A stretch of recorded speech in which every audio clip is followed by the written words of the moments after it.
नमस्कार। निशुल्क ज्योतिष परामर्श केंद्र में आप सबका स्वागत है। आज हम एक विशेष कुंडली अध्ययन का नया तरीका जानने का प्रयत्न करते हैं। बहुत आसानी से आप अपनी कुंडली को स्वयं देखकर समझ सकते हैं। बस ध्यान से सुनना और समझना। कुंडली का द्वादश भाव बहुत महत्वपूर्ण है। लग्न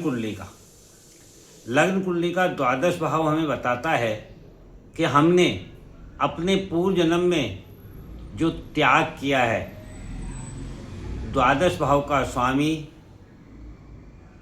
जो भी हमने पूर्व जन्म में त्याग किया है वह द्वादश भाव बताता है हमारी लग्न कुंडली का। तो द्वादश भाव का जो स्वामी ग्रह है वह काल पुरुष की कुंडली में जो भी कारकत्व रखता है उन रिश्तों का त्याग किया है हमने पूर्व जन्म में। प्रारब्ध है ना जिसको भोगने आए हैं। द्वादश भाव का स्वामी कुंडली के जिस भाव में स्थित है उस भाव से संबंधित कारकत्व का त्याग उस ग्रह के द्वारा किया है जो वहाँ पर स्थित है।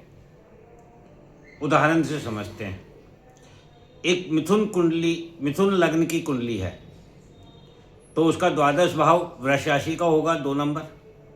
वृष राशि का काल पुरुष की कुंडली में दूसरा भाव होता है। दूसरा भाव परिवार, संस्कार, स्वाद का कारकत्व रखता है। अतः मिथुन लग्न वालों ने जितने भी जातक हैं सभी ने अपने पूर्व जन्म में अपने परिवार, संस्कार और स्वाद का त्याग किया है। निश्चित है। अब आप सोच रहे होंगे करोड़ों लोग होंगे मिथुन लग्न के, तो क्या सभी ने ऐसा किया है? बिल्कुल किया है। बस फर्क ये है कि हर आदमी ने अलग अलग रिश्तों का, अलग अलग कार्य का अलग अलग तरीके से त्याग किया है। उसको समझते हैं। अब वृष राशि का स्वामी शुक्र है और शुक्र यदि मिथुन लग्न कुंडली में पंचम भाव में तुला राशि में स्थित है तो वह बताता है कि पंचम भाव प्रेम प्यार का भाव है। अतः जातक ने पूर्व जन्म में अपने परिवार, संस्कार, स्वाद में अपने प्रेम और प्यार का त्याग किया है। मतलब उनसे प्रेम नहीं किया, उसको त्याग दिया। किंतु यह त्याग क्यों किया? समानता स्थापित करने के लिए किया था। क्योंकि ये शुक्र कहाँ जाके बैठा है लग्न कुंडली में? तुला राशि में, पंचम भाव। अब कुंडली में यदि तीसरे भाव का स्वामी सूर्य है, मिथुन लग्न की कुंडली यदि हम बनाएंगे तो तीसरा भाव सिंह लग्न का होगा।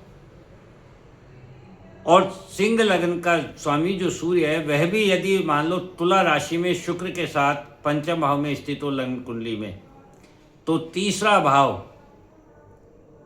पराक्रम एवं आकर्षण का है और सिंह राशि सीमा की है। जबकि सूर्य यहाँ नीच भंग राजयोग में है। अतः पूर्व जन्म में जातक ने पराक्रम एवं आकर्षण की जो सीमा थी उसका उपयोग प्रेम प्यार में संतुलन स्थापित करने में किया है। मान लो बुध भी पंचम भाव में है क्योंकि मिथुन लग्न का स्वामी बुध है और चतुर्थ सुख भाव का स्वामी भी बुध है। तो बुध भी मान लो पंचम भाव में है शुक्र और सूर्य के साथ, तो मिथुन लग्न में लग्न का स्वामी और चतुर्थ भाव का स्वामी बुध हुआ। अतः जातक ने अपने व्यक्तित्व, चरित्र एवं सोच विचार, सुख भोग, वाणी का उपयोग भी प्रेम प्यार में संतुलन स्थापित करने में किया है। इसीलिए परिवार का, संस्कार का, स्वाद का त्याग किया। ये बताता है। चलो इसको एक कुंडली पे और देखते हैं। दूसरा उदाहरण, कन्या लग्न। इसके स्वामी भी बुध होते हैं। तो कन्या लग्न की यदि कुंडली है तो उसका 12वां भाव द्वादश भाव में 5 नंबर लिखा होगा, अर्थात सिंह राशि हुई। काल पुरुष की कुंडली में सिंह राशि कहाँ आएगी? पंचम भाव में। पंचम भाव काय का है? संतान का, प्रेम का, प्यार का। अतः जातक ने पूर्व जन्म में संतान एवं प्रेम प्यार का त्याग किया है। ठीक है। तथा द्वादश भाव का स्वामी सूर्य, अब यहाँ मान लो वहीं द्वादश भाव में स्थित है सिंह राशि में। सूर्य दायित्व एवं कर्तव्य का कारक ग्रह है। अतः जातक ने पूर्व जन्म में संतान एवं प्रेम प्यार के प्रति जो अपने कर्तव्य थे, जो दायित्व थे, उनका त्याग किया है। बुध जो कर्म एवं लग्न का स्वामी है, वह भी द्वादश भाव में यदि है सूर्य के साथ, तो बुध वाणी का कारक ग्रह है। जातक ने कार्य क्षेत्र में भी वाणी का व्यय दुरुपयोग किया है।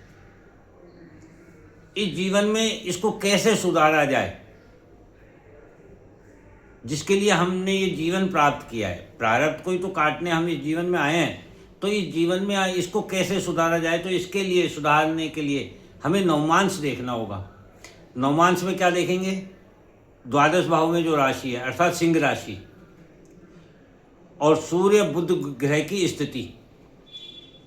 नवमांश यदि इसका बनाए तो हमने यहाँ देखा कि नवमांश में जो लग्न बना वह वृष राशि का बना। लग्न व्यक्तित्व, सोच, विचार और दृष्टि का होता है। वृष राशि कालपुरुष की कुंडली में देखें तो परिवार, संस्कार, स्वाद की है। सूर्य दायित्व, कर्तव्य, जिम्मेदारी को डेडिकेशन के साथ निभाने का है ग्रह। अतः जातक को पूर्व जन्म के प्रारब्ध से मुक्ति हेतु इस जीवन में अपने व्यक्तित्व एवं सोच विचार में अपने दायित्वों को, अपने कर्तव्यों को, अपनी जिम्मेदारियों को डेडिकेशन के साथ निभाना चाहिए, त्याग और समर्पण के साथ निभाना चाहिए। अब सिंह राशि नवमांश में चतुर्थ भाव में आएगी, क्योंकि 2 नंबर का लग्न है, तो सिंह राशि 5 नंबर चतुर्थ भाव में आएगी, जो सीमा में सुख भोग को दिखाती है। चतुर्थ भाव सुख भोग का है और सिंह राशि सीमा की है। अतः जातक को अपने सुख और भोग में सीमा में रहना चाहिए इस जन्म में। बुध ग्रह शुक्र के साथ अष्टम भाव में धनु राशि में है नवमांश में। अष्टम भाव क्या दिखाता है? गहराई को, साधना को, शांति को, खोज को, अकेलेपन को। धनु राशि हमारी लक्ष्य निर्धारित करने की राशि है। बुध वाणी का कारक ग्रह है। शुक्र प्रेरित करने, हारे हुए का साथ देने, परार्थ भाव से, सेवा भाव से कर्म करने का ग्रह है। अतः जातक को इस जीवन में शांत स्वभाव के साथ गहराई से लक्ष्य निर्धारित करना चाहिए कि परार्थ भाव से, सेवा भाव से लोगों को प्रेरित करने हेतु अपनी वाणी का उपयोग इस जीवन में उसे करना चाहिए।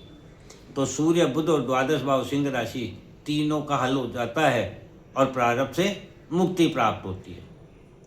इस प्रकार से आज हमने ये द्वादश भाव का महत्व समझा और कोशिश करेंगे कल और उदाहरण के साथ इसको नए अगले एपिसोड में समझने की, कि यदि लग्न में द्वादश भाव में जो राशि है उसका नवमांश में कैसे उपचार हमें प्राप्त होता है। जय हिंद, जय भारत।